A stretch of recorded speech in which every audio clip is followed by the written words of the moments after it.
Hello and welcome to ResonatorTube. My name is Chelsea Losky and I'm a composer and pipe organist at l'Église Saint-Édouard in Montreal. In this video, we'll explore the pipe organ's unique role as an innovating force in both music and technology throughout its vast history. And we'll also take a look at how this tradition continues in our modern day through people and initiatives around the world which seek to reimagine this fascinating instrument. So, the first descendant of the pipe organ that we know of in recorded history comes to us from about 3rd century BC Greece. Here, they had just invented hydraulics and they wanted to show them off. And one of the ways that they were able to do this was through an instrument called hydraulis. This instrument pumped water instead of pumping air, and it was the first chapter in the organ's long history.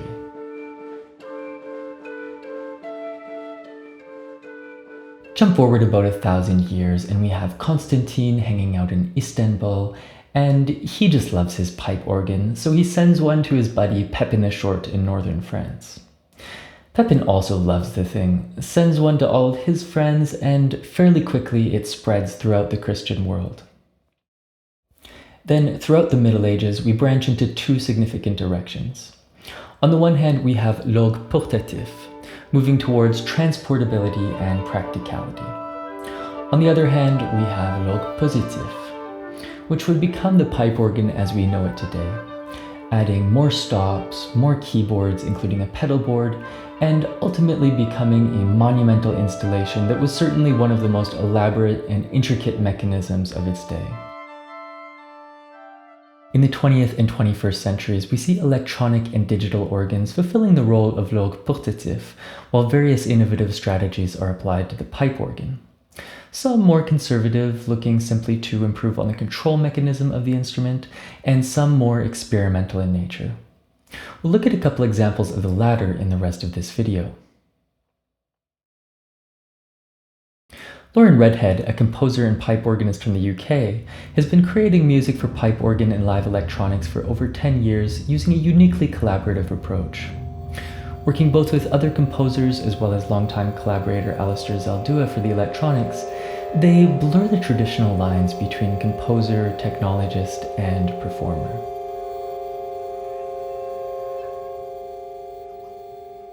Orgel Park in the Netherlands is an incredibly ambitious project that celebrates the pipe organ. It houses 8 organs of both historical and recent constructions, one of which takes a remarkable approach. Based on a Baroque-era Zacharias Hildebrand organ, it's controllable by 2 different interfaces. One of which is a normal organ console, about what you'd expect, and the other very much not. Using spring chests and electromagnets, it allows for detailed control of registration at the note level as well as pressure sensitivity, opening up new paradigms for expressivity.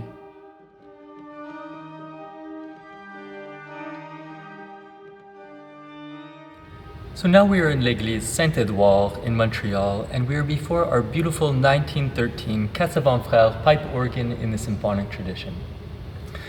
In my own work, I've been exploring the digital expansion of the pipe organ in 3 modalities. We have synthesis, live effects, and bed tracks. Bed tracks being anything that's pre-recorded and then triggered live. Any of the sounds generated by these modalities are sent through a diffusion network of 5 speakers that I've placed throughout the church. In this video, we'll focus on the first 2 modalities, starting with synthesis.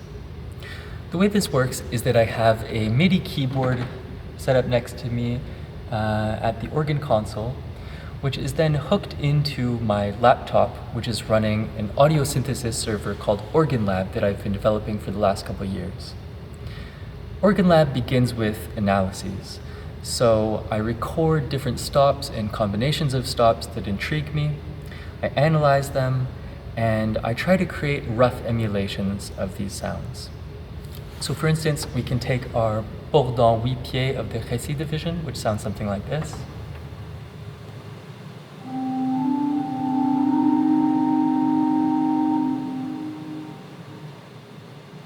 And the emulated version.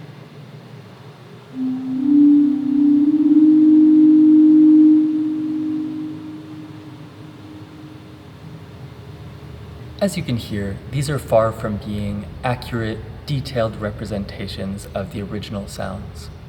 But they get my foot in the door, and they allow me to start navigating this broad continuum between acoustic and synthetic sound profiles. So let's have a little duet between our acoustic and synthetic bourdon.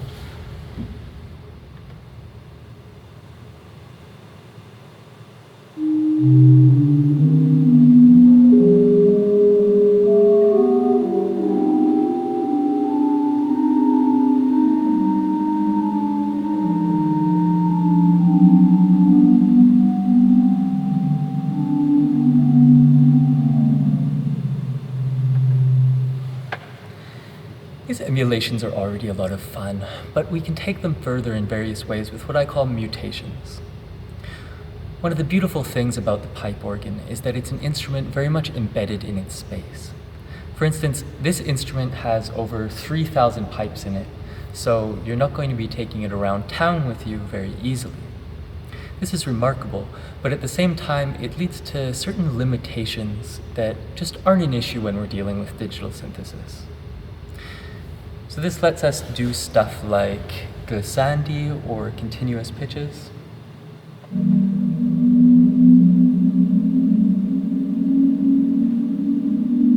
I can also use a sustain pedal to free up my hands.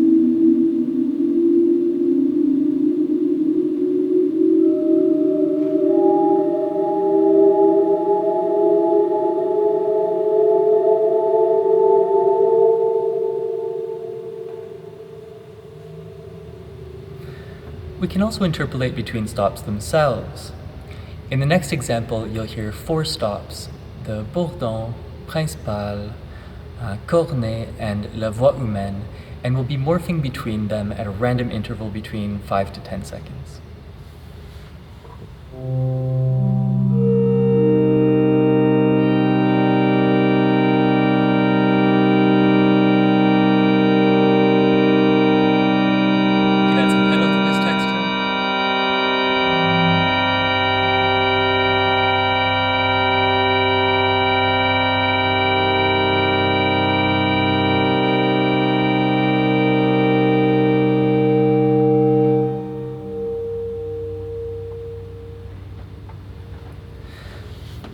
Let's finish off our synthesis demonstration with a fun one. One of my very favorite stops on the pipe organ is called la voix humaine, and on this instrument it sounds like this.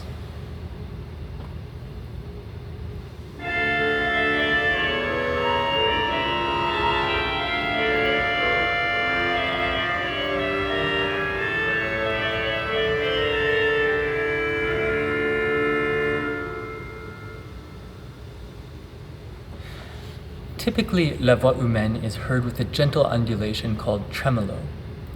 On this instrument, it's currently not working, but I'll show you what it sounds like with la clarinette.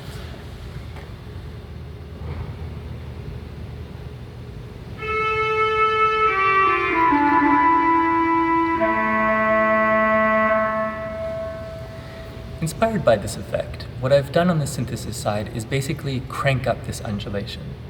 So we get an increasing amplitude as well as a faster frequency until it reaches a sort of breaking point where we no longer hear this gentle tremolo effect, but instead an audible frequency.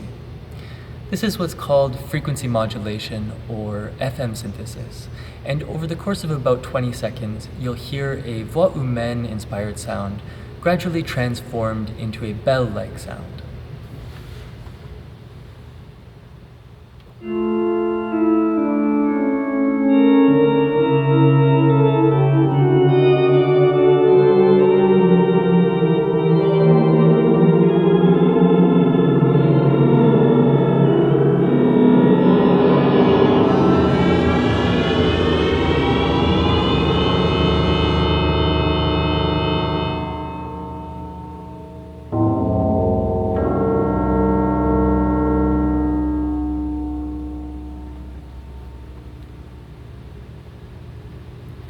As far as the second modality, live effects, I have a microphone buried deep inside the pipe organ itself, which helps me to avoid feedback issues.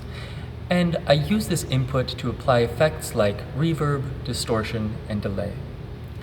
And because I have speakers hidden throughout the church, we can send this sound wherever we like.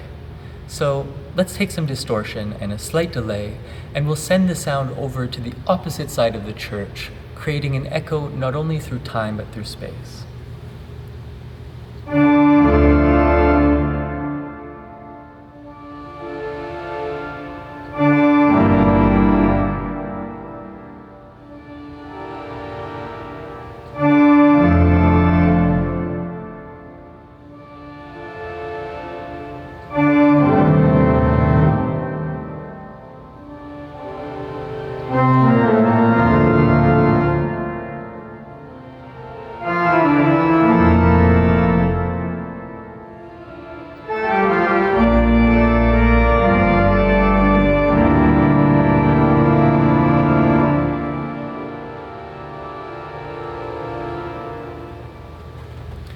Let's have some reverb.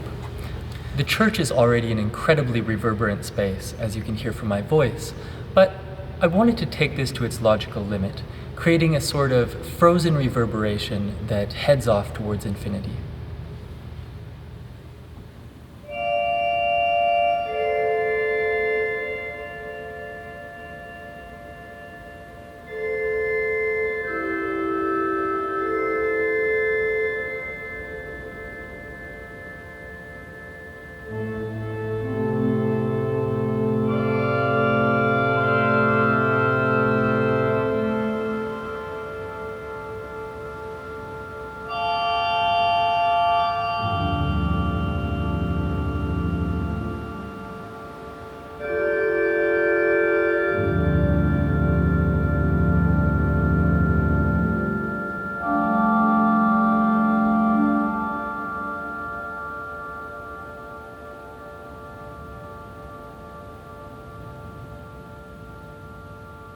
From its ancient water-powered origins to its digital reinventions, the pipe organ's journey is a captivating story of art, technology, and culture. It may seem as though the pipe organ is simply a historic instrument, but I hope that this video has demonstrated that its vast and rich history lives on through us today. And it is our collective efforts of imagination and innovation that will continue its legacy as an instrument intricately linked with an evolving vision of the future. If you enjoyed this video, consider subscribing to this channel for more short-form videos about media and technology. Thank you for joining us, and see you next time.